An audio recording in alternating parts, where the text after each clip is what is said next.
खबर हरियाणा की। इस मामले ने मदरसे में चल रही शिक्षा पर एक बार फिर सवाल खड़े कर दिए हैं। ये खबर 11 साल की समीर की है, जो उर्दू और अरबी पढ़ने के लिए मदरसे गया था लेकिन वापस नहीं लौटा।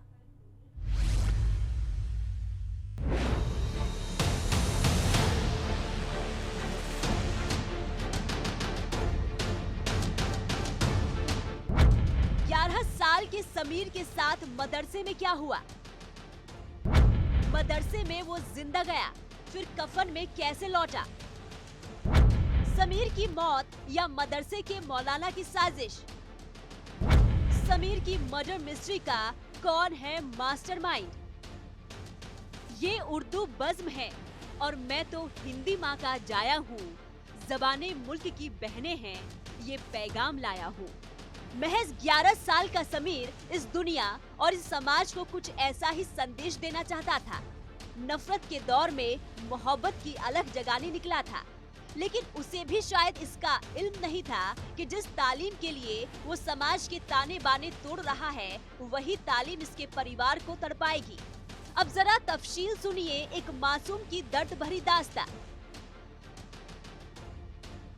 वो महज 11 साल का था।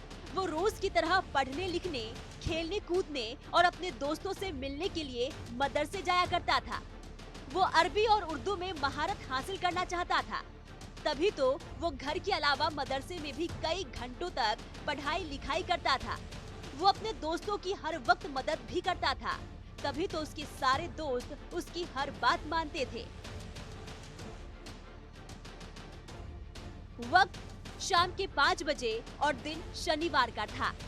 समीर किसी दोस्त के साथ घूमने के बहाने मदरसे की ओर चला गया और उसके कुछ देर बाद ही उसका साथी उसे अकेला छोड़कर कहीं चला गया। शाम गुजरी, रात बीती और फिर सुबह हुई, लेकिन समीर की कोई खबर नहीं मिली। परिवार वाले हैरान और परेशान कि आखिर समीर गया तो गया कहाँ।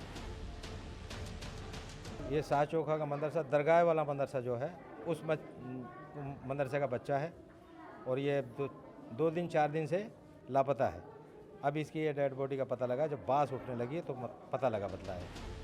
परिवार और मोहल्ले वाले इस कदर परेशान थे कि उनकी परेशानी पर पसीना आ गया, लेकिन समीर का कोई पता नहीं चला। शनिवार का गायब हुआ समीर रविवार और सोमवार को भी नजर नहीं आया, जिसके बाद खोजबीन तेज कर दी गई और सूचना मिली कि मदरसे के कमरे से बदबू आ रही है। जब उस कमरे की तलाशी ली गई तो एक डेड बॉडी हाथ लगी, जिसकी शिनाख्त समीर के रूप में हुई। इसके बाद क्या था? सवालों के कटघरे में मदरसा और मदरसे का मौलाना आ गया। सवाल कई हैं। समीर की जान कैसे गई? क्या कोई साजिश रची गई? और इन सवालों के जवाब पुलिस की तफ्तीश के बाद ही मिल पाएगा। सूर्य समाचार के लिए मेवात से अनिल मोहनिया की रिपोर्ट।